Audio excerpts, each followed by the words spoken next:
United States Conference of Catholic Bishops, the Holy Bible, Genesis, chapter 1, the story of creation. In the beginning, when God created the heavens and the earth was without form or shape, with darkness over the abyss, and a mighty wind sweeping over the waters, then God said, "Let there be light," and there was light. God saw that the light was good, and then God separated the light from the darkness. God called the light day, and the darkness he called night. Evening came and morning followed, the first day. Then God said, "Let there be a dome in the middle of the waters, to separate one body of water from another." God made the dome, and it separated water below the dome from the water above the dome, and so it happened. God called the dome sky. Evening came, morning followed, the second day. Then God said, "Let the water under the sky be gathered into a single basin, so that the dry land may appear." And so it happened.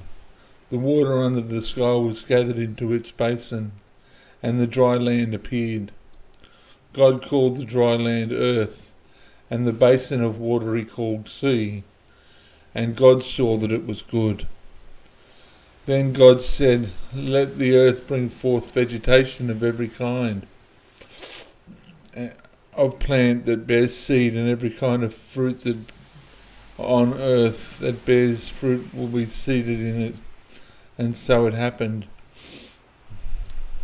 The earth brought forth vegetation of every kind of plant that bears seed, and every kind of fruit that bears fruit with its seed in it.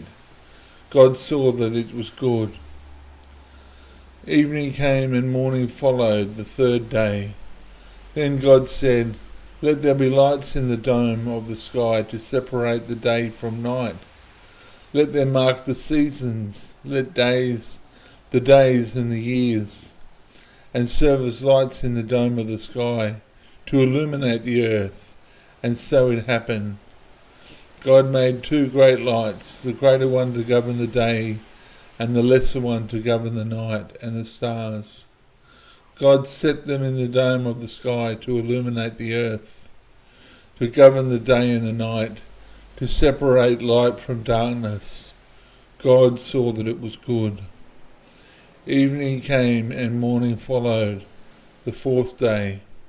Then God said, "Let water teem with an abundance of living creatures, and on the earth birds that fly beneath the dome of the sky." God created great sea monsters of all kinds of crawling living creatures with which water teems, and all kinds of winged birds that God saw good. And God blessed them, saying, "Be fertile, multiply, and fill the water of the seas, and let the birds multiply on earth." Then evening came, and morning followed, the fifth day.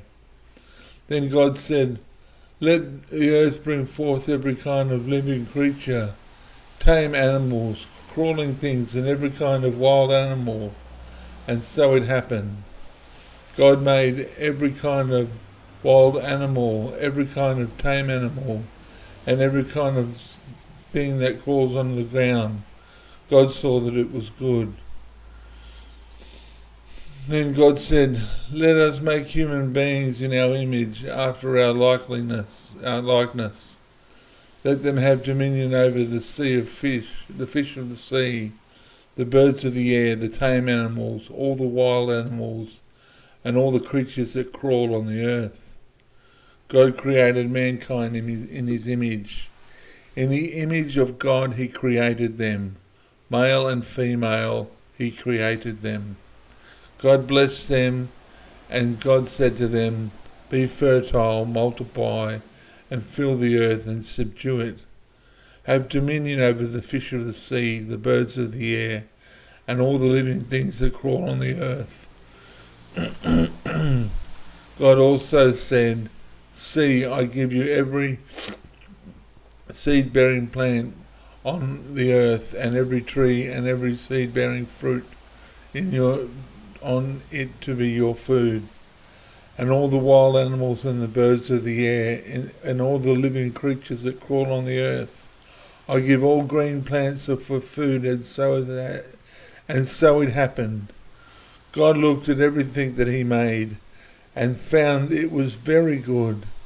Evening came, morning followed, the sixth day.